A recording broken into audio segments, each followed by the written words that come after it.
Andreas.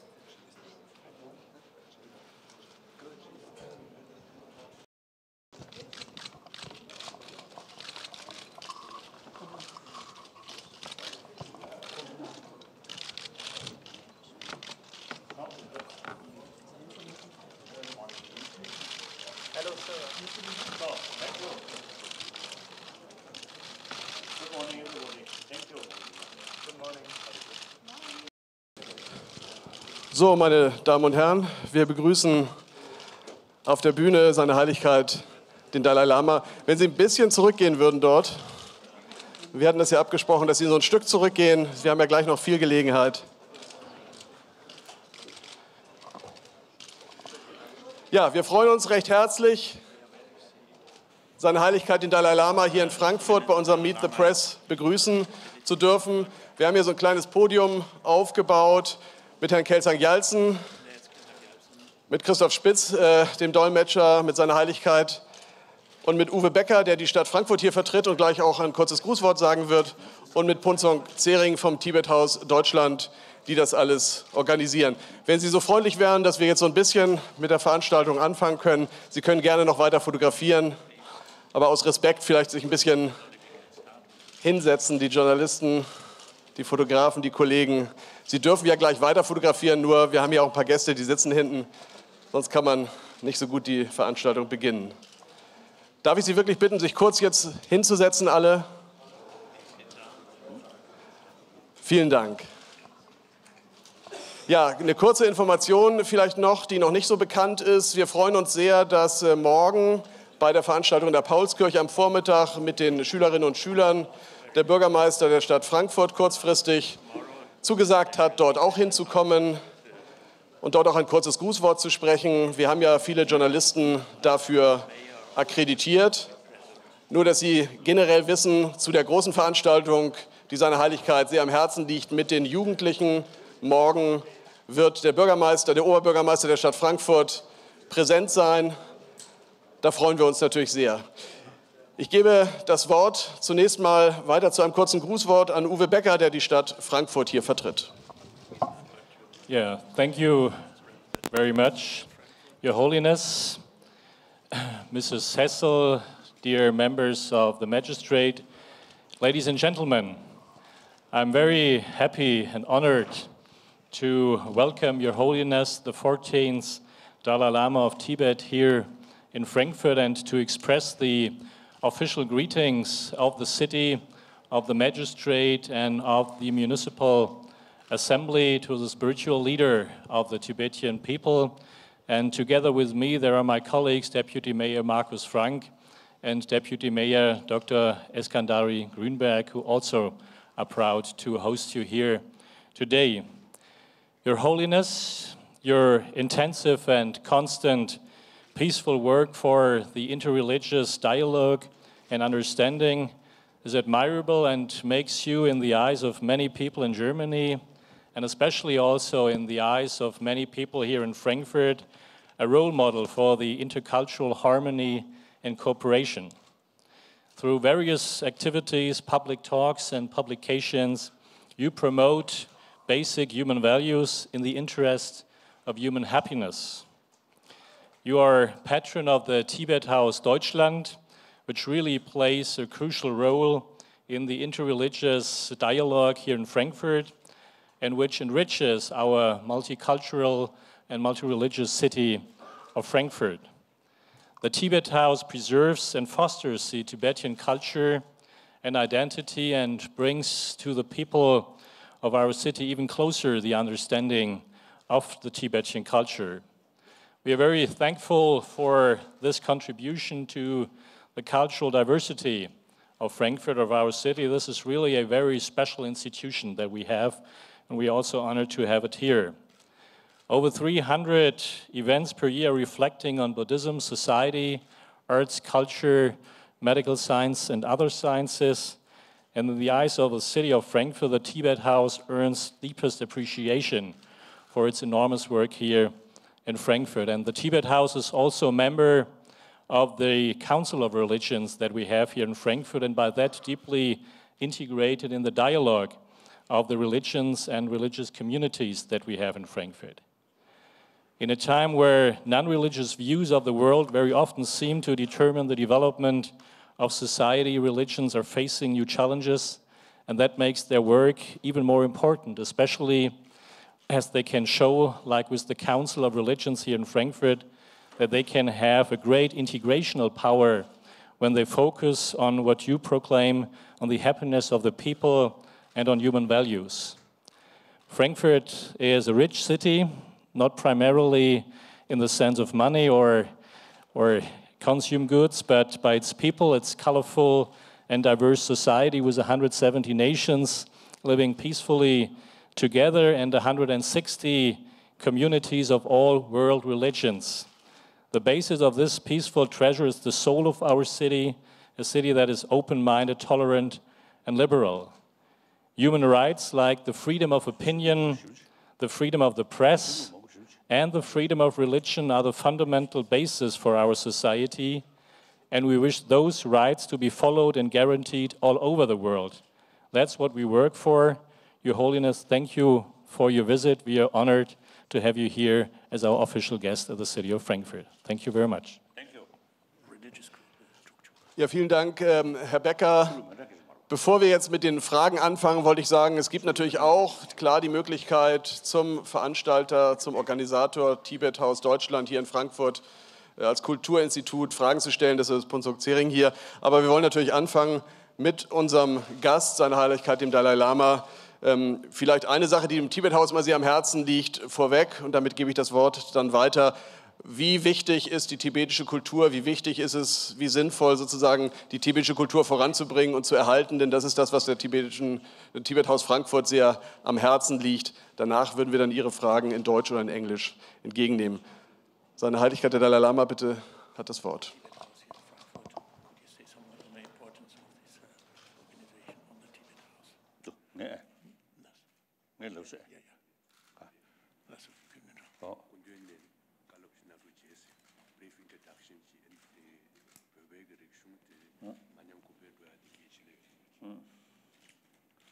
Firstly, I very much appreciate your welcome speech. Thank you. Thank you. Thank you. Thank you. Frankfurt, and of course, Frankfurt Airport, very familiar to me.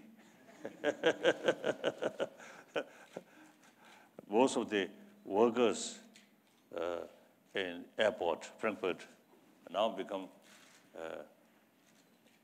long-time friend. Whenever we meet, I always teasing them.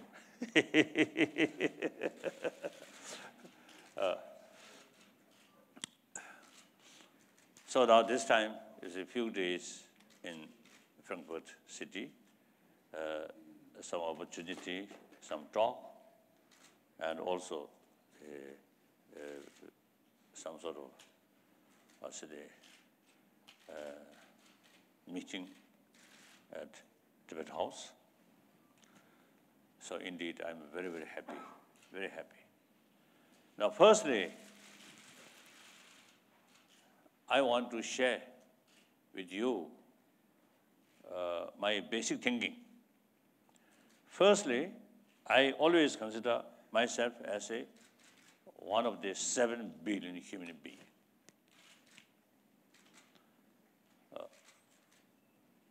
Yes, I have sufficient reasons. 7 billion are same human being, mentally, emotionally, physically. We are same. And more important, every human being wants a happy life and do not want problem, suffering. So this is our basic right. However, many of problems which we are facing is essentially our own creation, including war, violence, and also it's a suffering, you see, due to gap rich and poor, and also suffering due to corruptions. All these man-made problems. we can't blame someone else. We ourselves now should think more seriously. So if we, irrespective whether accept religion or not, we are social animal, and biologically we equipped human affection, sense of concern of others' well-being. So human affection is the basis of our survival. So therefore, we all have biologically equipped that. So then, we should pay more attention about our inner values. That's human affection. When we were young, we very much appreciated that. And as a matter of fact, our survival based on that. Is necessary to translate or not yet? No need to translate. No need. Okay. Oh, then good. Then you are free now. Ja, dann I think mainly, shortest of time, right? Yes. So without translation, then we take some sort of more time, like that. So that's my number one commitment. And the second, I'm Buddhist.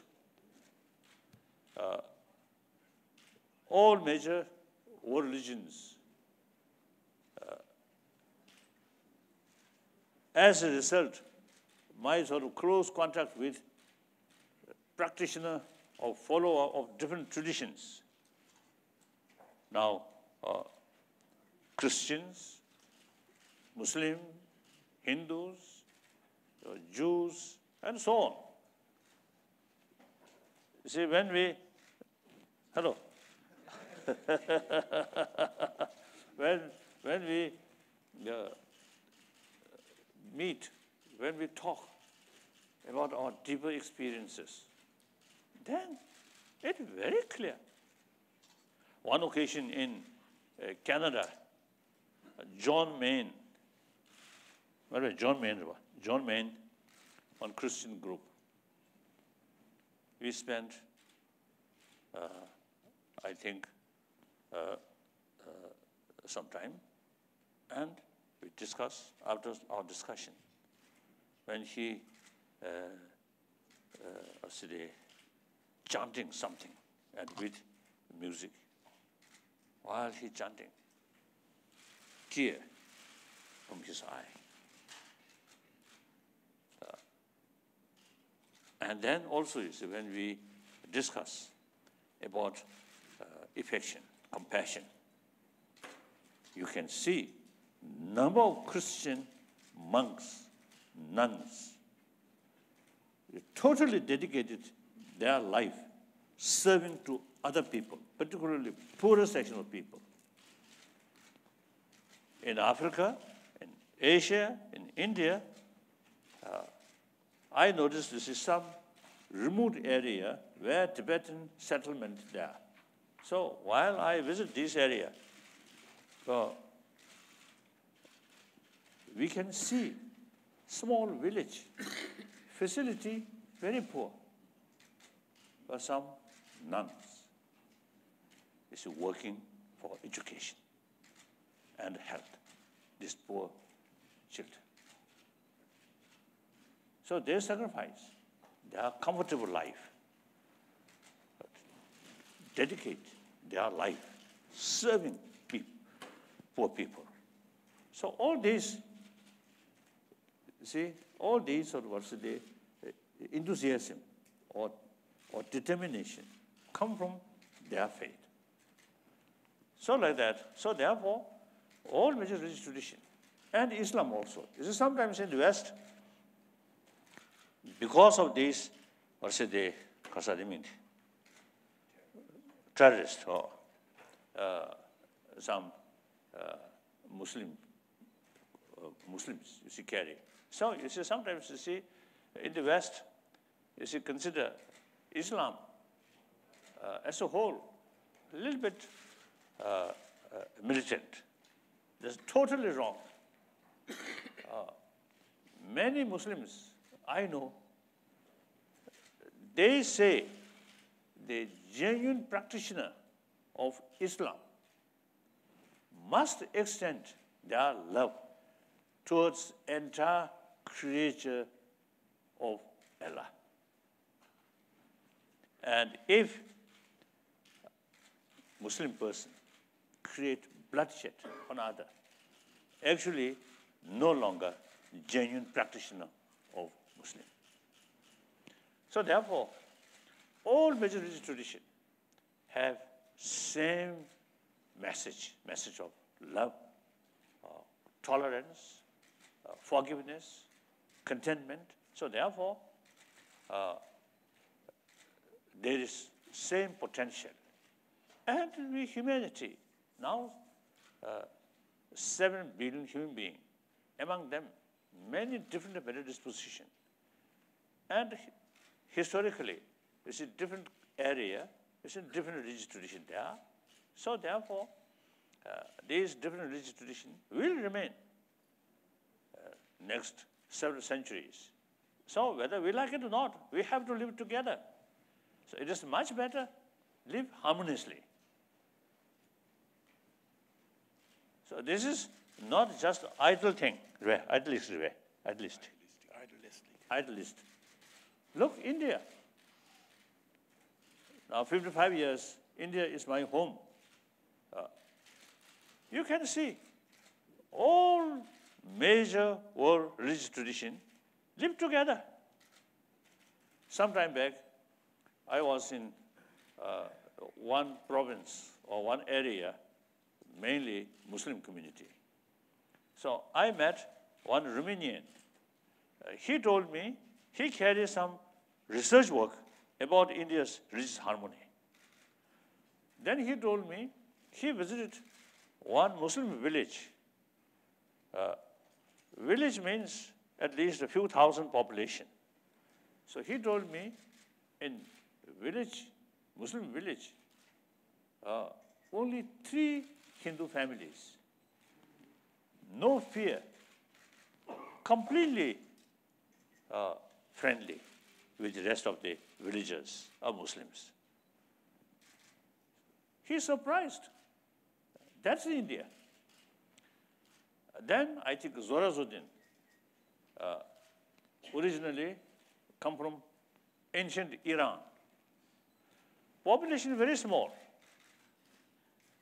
Their population mainly concentrated in Bombay. Their population less than 100,000. But no fear. They carry, you see, their sort of tradition, some fire like that, they carry. No threat. So India is living example. Different religious tradition can live together.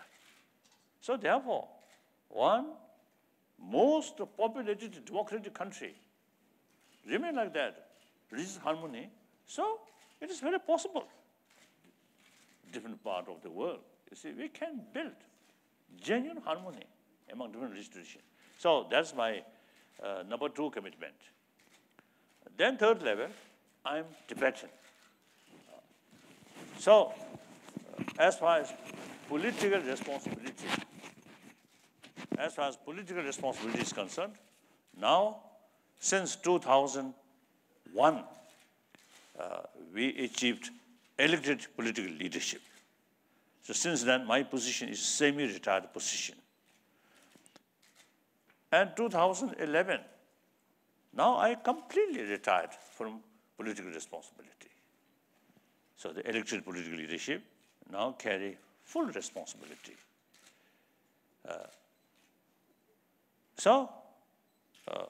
Now my main concern is preservation of Tibetan Buddhism. Very rich. Last several decades, I had opportunity meeting with many Buddhists from different Buddhist countries.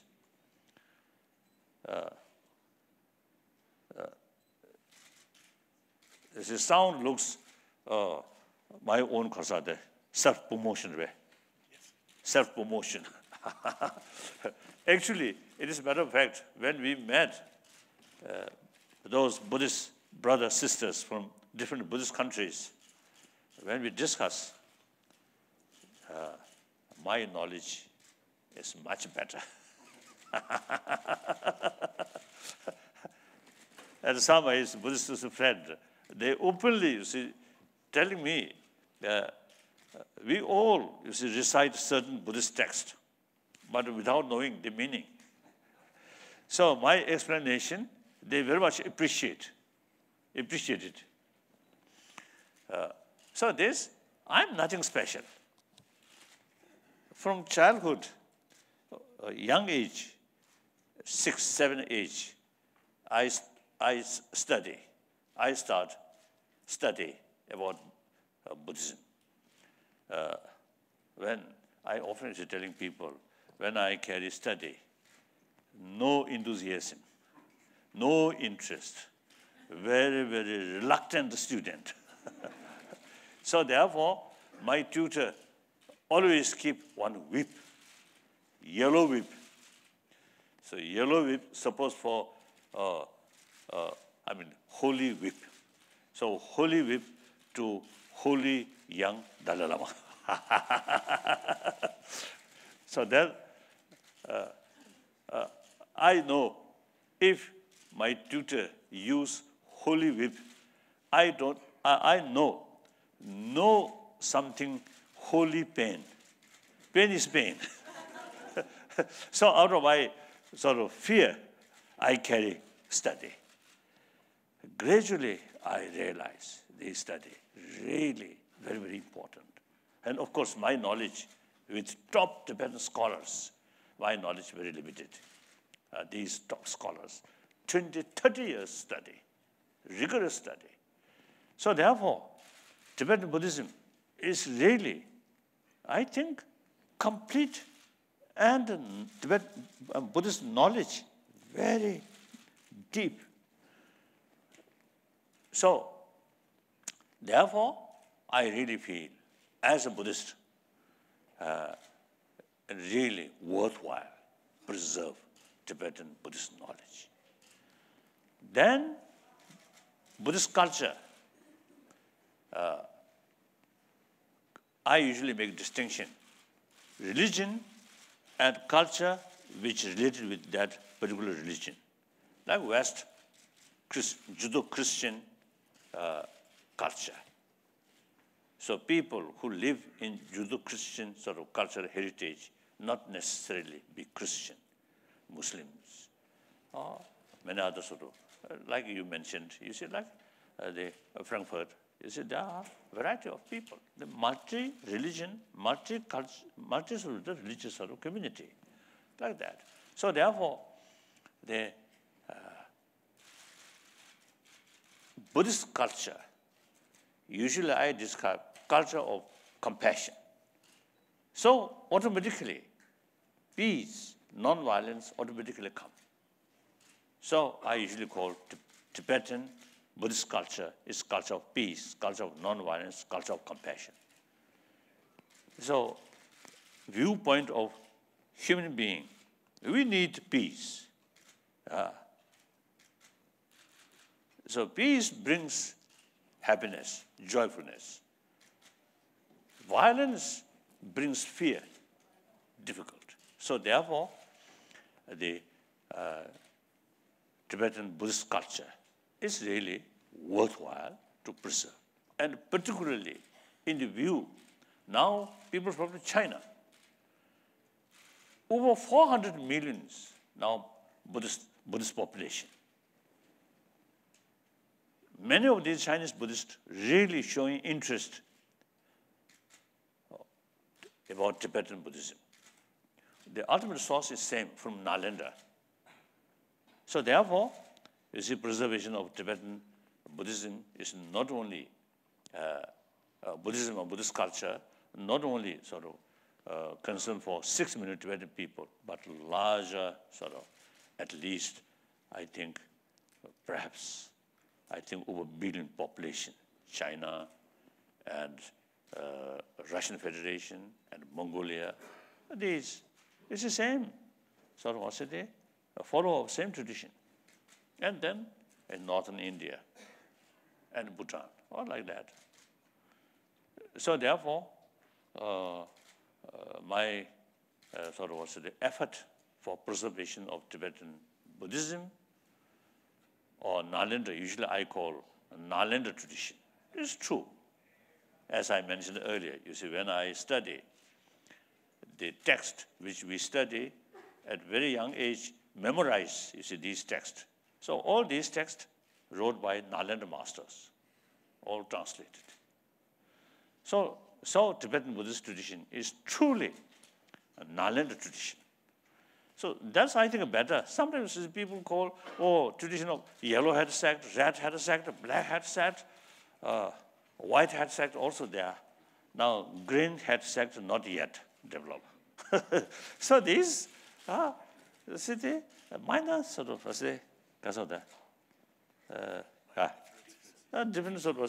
different sort of lineage, not much important, but all come from Nalanda tradition. So that's better. So I always describe Tibetan Buddhism is Nalanda tradition. So Chinese Buddhist tradition, also Nalanda tradition, same, like that. The Pali tradition, although Nalanda also, you see, have the tradition of Pali, but mainly Sanskrit tradition, like that. So now this respect, Tibet House, yesterday also, you see, I mentioned Tibet House, not only just Buddhist temple, but should be some academic center where people can learn, beside Buddhism, Tibetan art. And then also, particularly, now nearly 30 years, my experience, engaging with modern scientists, mainly from America. See,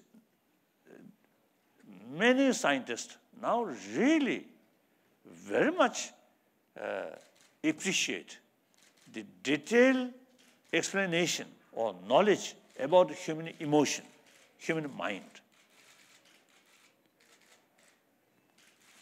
So ancient Indian psychology is much developed. Sometimes I sort of a little bit presumptuous. I usually used to compare ancient Indian psychology, then Western modern psychology is like kindergarten level. Clear? Kindergarten. Beginning.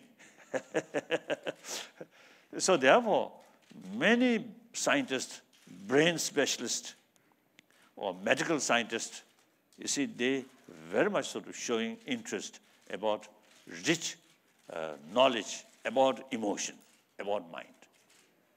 As I mentioned earlier, you see, time come, we have to sort of pay more attention about our emotions. Then it is very, very essential.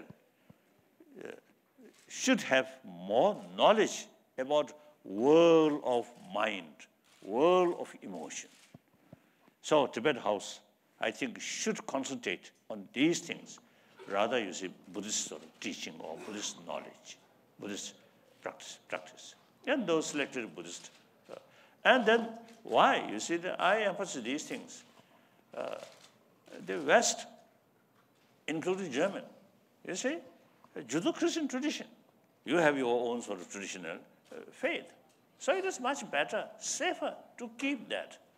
Change religion, not easy. Sometimes it creates confusion. I have one sort of clear sort of example. In early 60s, when the Tibetan refugee community, first they arrived in India, no other sort of way to earn, simply road work. So a lot of difficulties, and particularly children suffer a lot.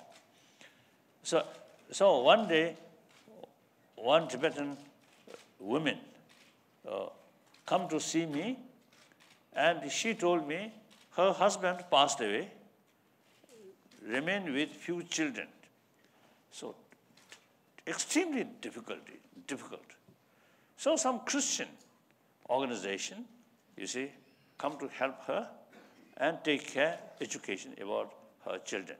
And then she told me, for this life, now she become Christian. But next life, she will be Buddhist. So this is the clear sign of confusion, isn't it? So therefore, you see, it is better to keep one's own tradition like that. So Tibet House, I think now already some small sort of institution already established there. I think very good. So now can sort of say, can contribute this multi-nationality, multi-religion, multi-culture, I think can be some contribution. So now why I mention these things, the media people, I think have very, very important role to promote human value and promote religious harmony. It is not your responsibility to destroy harmony or discourage human being. No. Isn't it? Sometimes you see, media always bring negative side. Then some people feel, oh, basic human nature is a negative, that kind of demoralized, isn't it? So therefore, you media people, you must, you see, more balanced way to show people, to educate people. This is one thing. So I mentioned to you. Then some particular thing for media people, that is in modern society, information is very, very important. And particularly democratic country, the information extremely important. So you should inform people the reality. So in order to inform people, firstly, you yourself should know the reality. So the media people, wherever, in America, Japan, or India, everywhere, when I meet these media people, I always telling them, you should have long nose, like elephant nose, and smell in front. Of course, everybody in front looks very nice, but you must smell what is going on behind. That's very, very important. Then inform public what's the reality. Provided you must be truthful, unbiased, honest. No matter your newspaper or your media, you see, funded by one company or one family. No, I think you can tell your boss, now as a reporter, I have to report realistically. So it should not be biased, clear, unbiased, truthful, honest, tell the truth. That's very, very important. So, that's all. Now questions. So, dann kommen wir zu den ersten Fragen. Hier vorne war eine, ansonsten nehme ich Kontakt mit Ihnen auf. Those people who can speak English, then directly ask me. Then those people who find it a little difficult to express through English, then I have a very good translator. So, hier vorne war die erste Frage. Wenn Sie das Mikrofon hier geben würden. Your Holiness, which are the most important values for young people? We have heard that you have initiated ethic curriculum for education, and could you tell us a little bit more about the content? Now, since I think, as I mentioned earlier, nearly 30 years, is a discussion with scientists and medical scientists, and then also educationists. and a social worker. And then, of course, so I always listen BBC. So there are a lot of, as I mentioned earlier, it's a man-made problem everywhere. Now, how to tackle that? So government regulation, no. Some statement, no. Even religious sort of people, prayer, no. Only thing is, people, public, you see, should have sort of more realistic approach, all problems. So I usually call 20th century become century of violence. Now, this 21st century should be century of dialogue, because some different interests always there. So when we face, you see, different interests or different opinions, then we have to find a mutually agreeable solution through dialogue. That's the only way. So in order to carry dialogue, you need genuine respect others' interest as a human brothers, sisters. If you too much emphasis the concept of we and they, then you can't sort of carry material, realistic dialogue. So here also you see involve the affection of others' right, of other. Now here, the problem, we are, as I mentioned earlier, social animal. We already equipped, but our existing education system not adequate about that. About 1,000 years ago, separate education institutions started. At that time, the moral ethics carried by church. Now, modern time, the effect from church, a little bit sort of reduced. And the people, materialistic sort of thinking, materialistic life. So therefore, now education now must take should include about moral education.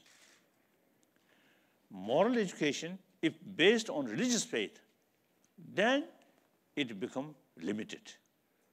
So moral education based on the more secular way, then it can cover 7 billion human beings or thousands of children, irrespective of believer or non-believer. Now already, out of 7 billion, over 1 billion are non-believer. Even 6 billion supposed believer, there are a lot of, corrupted believers also there. So these are clearly shows lack of moral principle.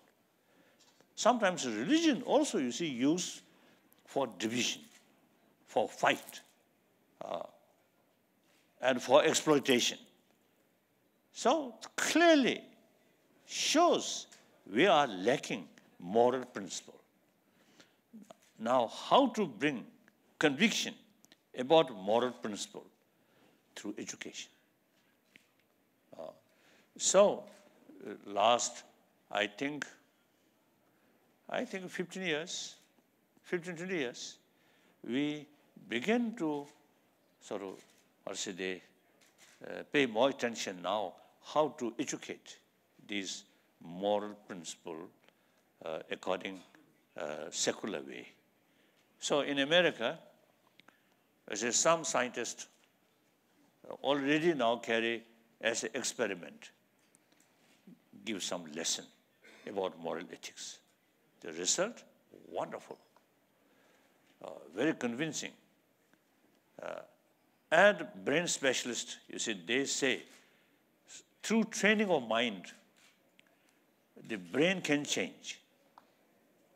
They already noticed the blood test, Plastic. Plasticity. Oh, Plasticity of the brain. What the Jodu is? See that I do not know is that word. Plasticity of the brain. Oh. Plastizität des Gehirns wurde nachgewiesen. Like that. His Holiness was speaking of the plasticity of the brain, die Plastizität, die Veränderbarkeit des Gehirns durch Schulung des Bewusstseins. This is something new finding. Through training of mind, some change our brain.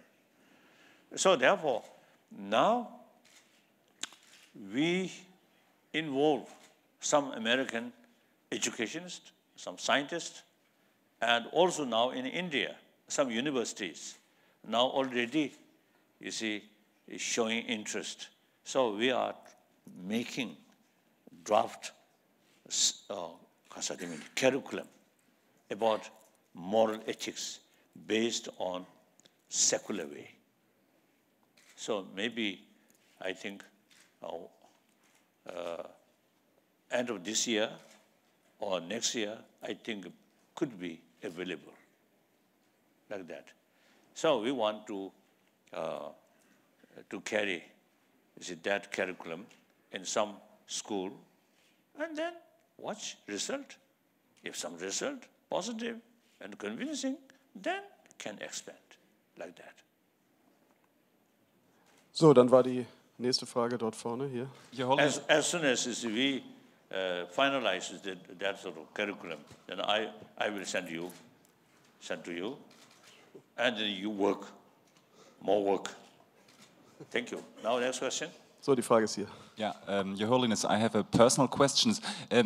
Do you experience moments of anger, frustration, or disappointment? And if yes, which are these and how you deal with them? Certainly, I'm a human being. So, some occasion, you see, anger also come. Again, I have one story. A few years ago, in America, a New York Times, what do you call, columnist. Yes, columnist. Columnist. One lady came and interviewed. And then she asked me, what do you want your legacy? Then I told, I'm Buddhist practitioner, so I should not think about my own name or these things. Then she asked some other sort of questions. Then again she asked me that, and I answer same way. Then some other points. Then again she asked me that, third time. Then I lost my temper. So after 1 year, you see, again we met. We both laugh. That sort of experience like that. Of course, you see, occasionally. However, you see, my temper, my anger, come and go quickly. I think anger, some kind of sort of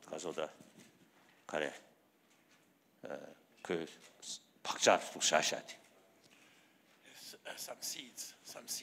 No, not seed.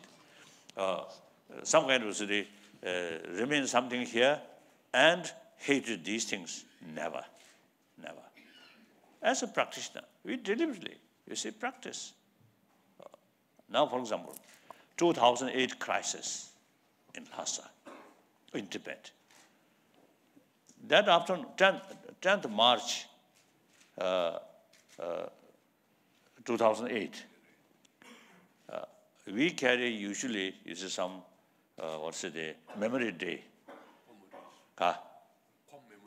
Commemoration. And after that afternoon, that day, I received one sort of, one of my sort of staff member received one telephone call from Lhasa. Now demonstration started. Now immediately, I developed the same sort of feeling, 1959 10th March experiences. Much sort of anxiety and hopelessness like that. Then next few days, so after that, I deliberately also they practice. There is one practice, take and give. Visualize some of those hardliner Chinese officials. And then take their anger, suspicion, take.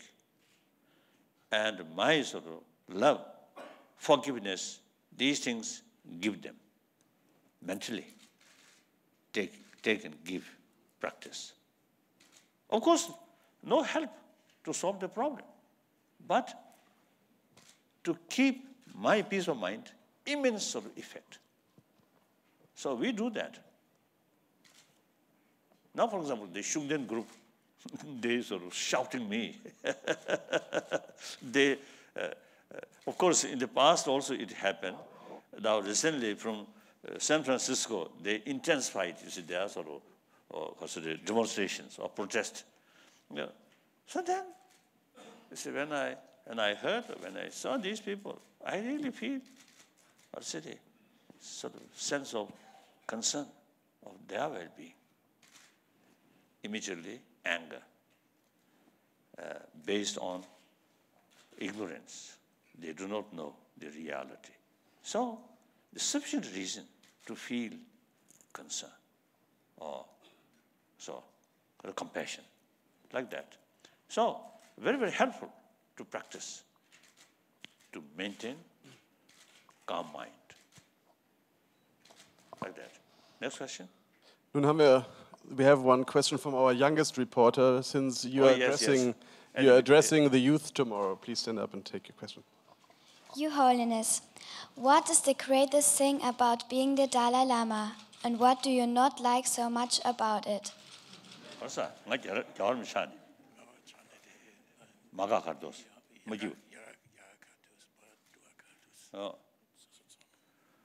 I often telling people, when I was in Tibet, a young person, name of Dalai Lama, is too much sort of ceremonial things and formality. I really fed up. After 59, come to India as a refugee. Then no need formality. So we can be realistic. So there's too much formality I don't like. Even if it's the rituals, some sort of formality, I don't like. I really fed up. So now in India, free. Now I always see go the reality or depth. That's very, very important. Then one thing, if I consider myself something important or Dalai Lama, that kind of mental attitude actually make distance myself from you. And I think, and I sort of emphasize, I'm a human being. With you, I'm older, you are very young. But basically same. Of course, you are I think female, you are female, I'm male. So that's the difference. Otherwise, same human being. You want a happy life, I also want a happy life. Occasionally, you also is facing some problem, emotional level. Me too, as I mentioned earlier. So try to tackle these things.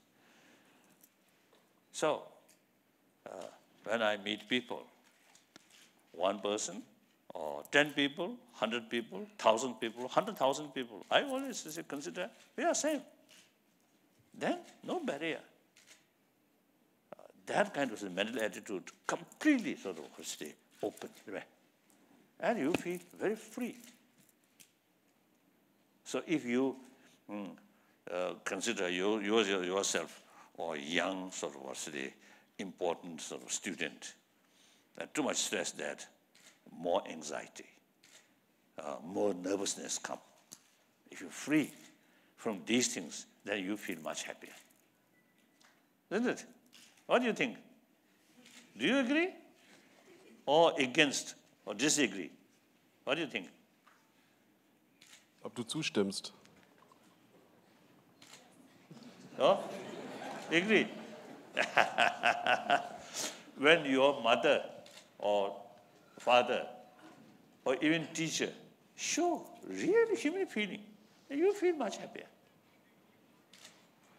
If your parent less concerned of you, you feel much sort of unhappy. That's basic human nature. Even dogs, if you show loves, they appreciate. Some dogs even knows our angry face, isn't it? When you show dog more angry face, they gradually leaving, isn't it?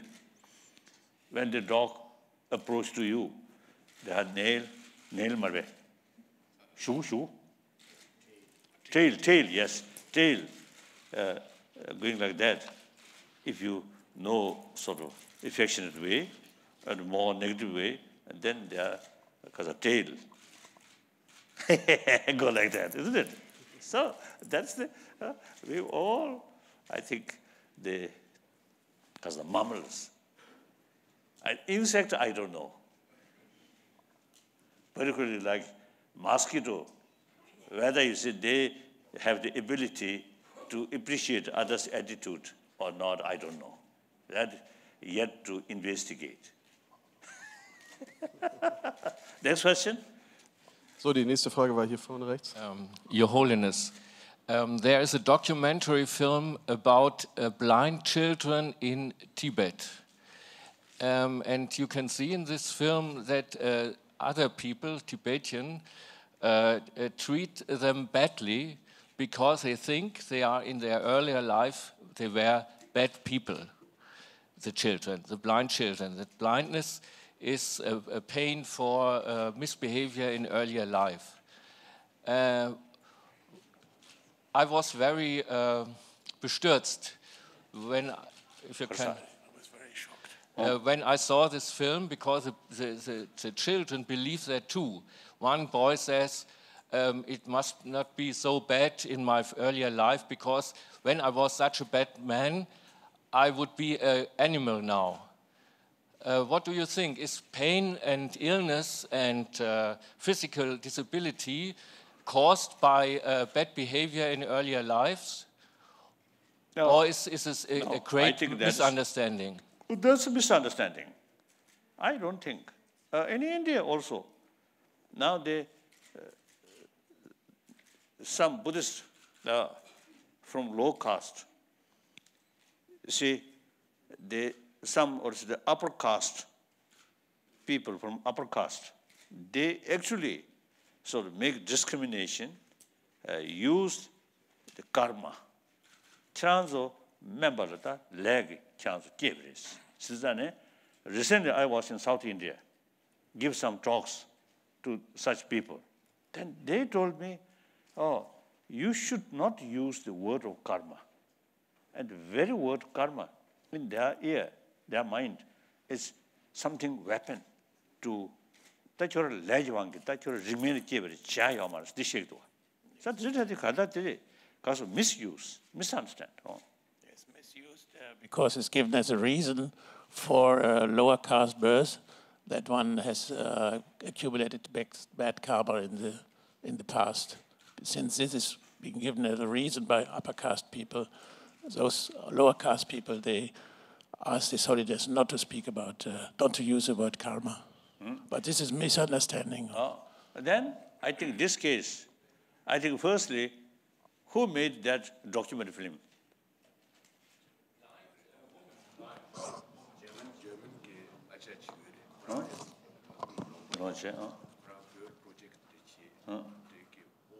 I think unfortunately that's the one particular case. Usually, as a Buddhist practitioner, man of Hakbar Chawas, actually, the Buddhist teaching says that we should have especially strong compassion and affection for those who are in a bad situation, who suffer a problem. So it's a practice of compassion to all sentient beings, not only human beings, but also the other sort of sentient beings.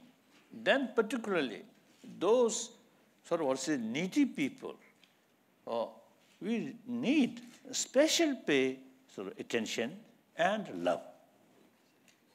like that. I think that incident, I think a little bit sorry. No? Next question. So, die nächste Frage war dort hinten links, eine Dame, ja. Nee, links, hinten vor dir. Da. Ja. I do have a question for Mr. Becker. When did the mayor find out he had time to attend the discussion with the pupils, and what made him change his mind about participating in the program? Thank you.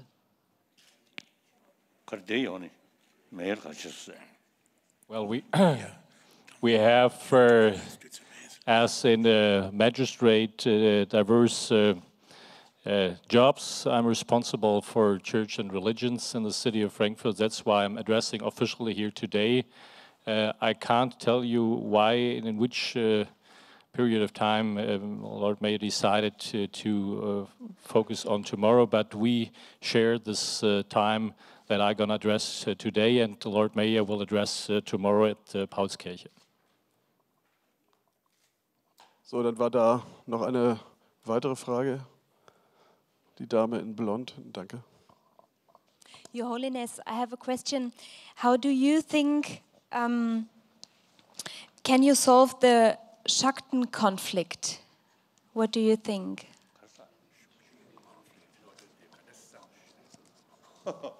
This is four centuries problem. During 5th Dalai Lama, 17th century, you see this problem start. And the 5th Dalai Lama, you see, consider this is evil spirit. Not at all religious matter, but evil spirit. So, as a Buddhist, you see, we should not sort of worship spirit. The Chejong's level, 그런 다스 지금 지금 그래서 밑쪽부터들이야 지금 다 그래 로저에서 이제 봐도 뒤때문에 좀 진총 말해. There are actually deities in Buddhism which are called Dharma protectors or protectors of the religion, and then they are asked to protect the religion as you would ask a friend or someone to help you, but they are not considered as a refuge object to which you pray and which you worship. So, however, my own case, you see, since 1951 till 1970s, I also worship. You see, that spirit, out of ignorance. Because my junior tutor, you see, worship that, or worship, or not worship.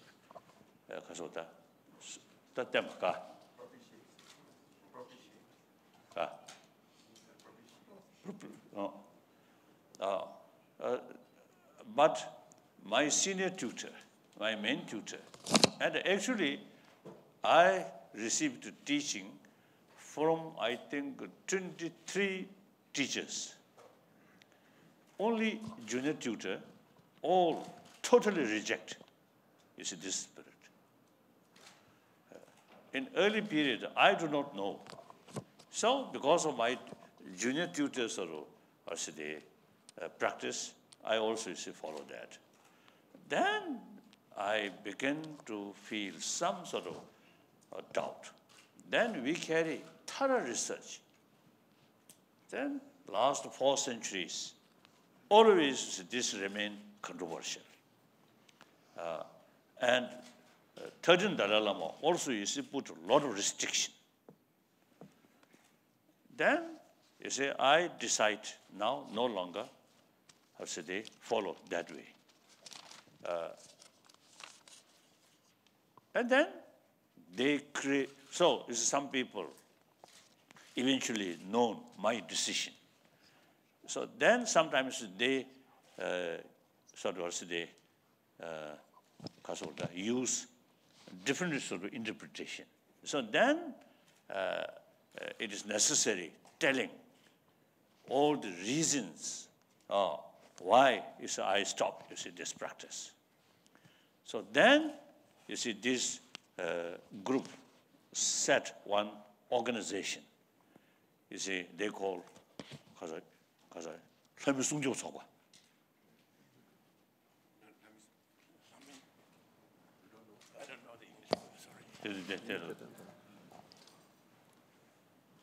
Dann hat sich diese Gruppe eine Organisation aufgebaut,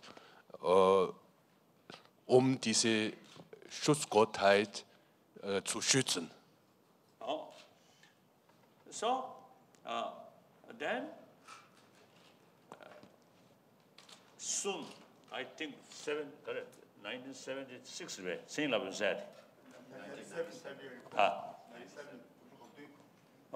97. The 3 murder case, just very near my residence. So since then, government of India, increased protection me.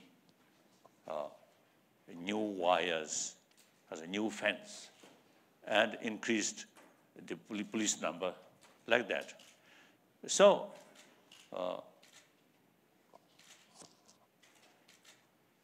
so then, my sort of decision, my attitude is, it is my duty, made clear, and made clear, this is evil spirit. But whether listen or not, up to individual. So firstly, this is no question of religious freedom. This is not religion. This is just spirit worship. That spirit also destructive, because of the evil spirit. You can check last 400 years, one Italian, after his thorough research, one book, then another sort of book concerned people, thorough research, last 400 years sort of story. It's all like that. So therefore, it is totally wrong, but these sort of innocent people, ignorant people, they very much sort of worship that. Okay, up to them. Like that. And then another sort of aspect is these people are very much sectarian.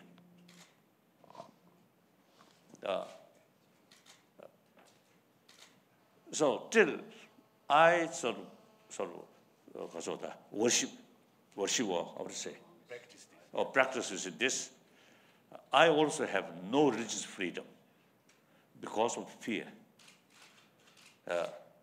So I want to receive teaching from non-sectarian basis, from Nyingma, or Red Hat sect, or Black Hat sect, or some others, or Nyingma, Gergyu, or Sakya. But till I stop that sort of practice, I also, afraid, to receive this teaching. After I stop, this practice, then I have the religious freedom to receive teaching from Sakya tradition, Nyingma tradition, Gergyu tradition. So, so that's also one aspect. So therefore, in the last, I think, 70 years, a lot of, sectarian fighting inside Tibet because of this. So therefore, these, I think, people should know the reality. And then their demonstration, let them demonstrate, no problem. The other day, when I reached Norway, Oslo, so large number of Norwegians welcoming me. And one side, the protester, Shungden protester there. So then firstly, I express my gratitude or appreciation and greetings to those Norwegians who welcoming me. Then I turn them, I appreciate you are using freedom of expression. wonderful, very good, like that. So, dann haben wir noch eine letzte Frage hier vorne.